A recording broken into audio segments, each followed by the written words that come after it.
నమస్కారం. నా పేరు మాన నరసింహుడు, ఆయుర్వేద గిర్జన వైద్యుని. ఈరోజు ఎందుకు చెప్తున్నంటే, చాలా మంది పక్షవాతం వస్తుంది. ఎందుకు వస్తుంది? ఇంట్లో పిల్లలు బాగాలేకనో, అప్పులుంటో, సంపాదన లేకనో, పంటలు పండకనో, అప్పులు చేసుకోనో, టెన్షన్ వల్లనో, రకరకాల బాధల వల్లనో, మందు తాగడమో, ఎన్నో రకాల బాధలతోటి బీపీ రైజ్ అవుతుంది. బీపీ కోసం డాక్టర్లు ఉండారు, ట్యాబ్లెట్ ఉన్నాయి, వాడుతున్నాం, చూస్తున్నాం, చేస్తున్నాం. మందుకు మనం ఇంతని పెట్టుకోం కదా. కోపం అనేది పూర్వకాలం నాడు కథలు చెప్పేవాళ్ళు, డ్యాన్సులు వేసేవాళ్ళు, కాడిపట్టు పట్టేవాళ్ళు. సంబరం అనేది, నగు అనేది చాలా అవసరం. మనిషికి నవ్వుతే కొన్ని బాధలు తప్పుతాయి, కొన్ని మైండ్ రిలీఫ్ అవుతుంది.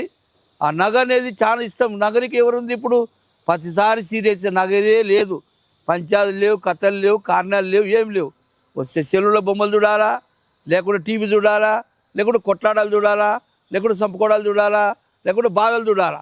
ఆ టీవీలు కూడా ఎన్ని రకరకాల బాధలు. ఈ ఊళ్ళో వీడు చచ్చిపోయినాడు, ఆ ఊళ్ళో వాడు చచ్చిపోయినాడు, ఈడు మోసం చేసినాడు, వాడ మోసం చేసినాడు అని బీపీ రైజ్ అవుతుంది. కానీ సంతోషంగా కారణం కథలు అనేది ఏడుంది?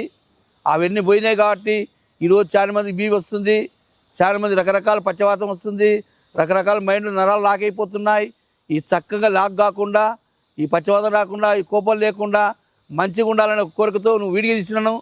ఆ వీడియో ఏం చెప్తున్నంటే, చల్లగా ఆరోగ్యంగా నూరేళ్ళు ఉండాలి, మంచి ఆరోగ్యంగా ఉండాలనేది ఒక బీపీ రాకుండా చక్కని మూలిక, ఒక మూలిక చెప్తున్నాను, వినండి. ఇది అందరికీ తెలుసు. ఇది కానిగ చెట్టు. నడి ఎండాకాలం పచ్చగా ఉంటుంది చెట్టు. అన్ని చెట్లు ఎండిపోయి, ఆకులన్నీ రాలిపోయి, అన్ని ఆకులు రాలిపోయి చెట్లన్నీ ఎండిపోతే ఈ చెట్టు పచ్చగా, అప్పుడు పచ్చగా వస్తుంది. అంటే దీంట్లో ఎంత పవర్ ఉంటుందో తెలుసా? ఈ చెట్టు ఒకటి.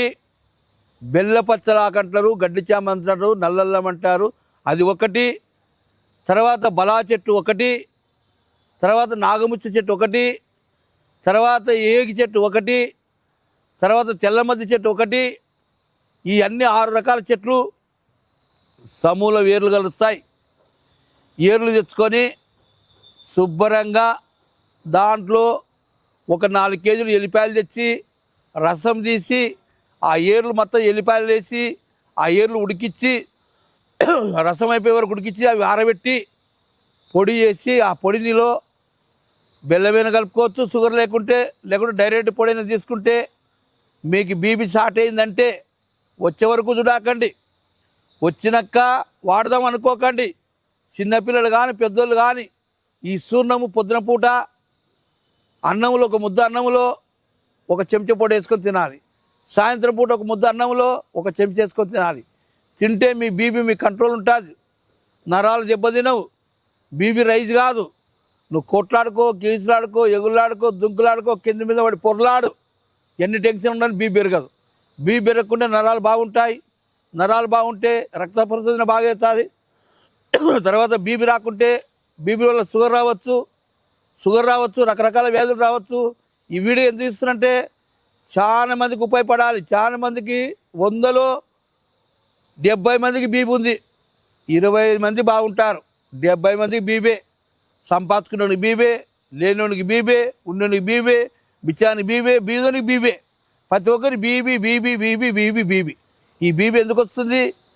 మీ ఆరోగ్యంలో మీ టెన్షన్ వలన, మీ బాధల వలన, మీ ఆశల వలన, మీకు సంతోషం లేక, కరెక్ట్ నిద్ర లేక, ఇబ్బందులు పడి బీపీ రైజ్ అవుతుంది.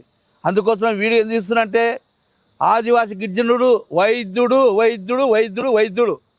నేను చెట్లు చూపిస్తా. చాలామంది ఏమయ్యా ఏదో తిక్క చెట్లు చెప్తున్నాడు అని అంటున్నారు.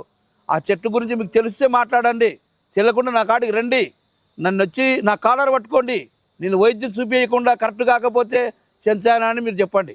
అందుకోసం ఈ మాట ఏదో చెప్తున్నంటే, చాలా మందికి అర్థం చేసుకొని మాట్లాడాలి. ఏదో తిక్క చెట్టు చూపిస్తున్నాడు, ఏదో ఆ చెట్టు మాకు గుర్తు లేదంటే, నువ్వు టీవీలో చూసి నేర్చుకునేది ఏంది? డైరెక్ట్ నా కాడికి రా, నేను వైద్యం నేర్పిస్తా, చూడు, పేషెంట్ చూపించాయి, బాగా చేస్తా, అప్పుడు వైద్యం చెప్పు.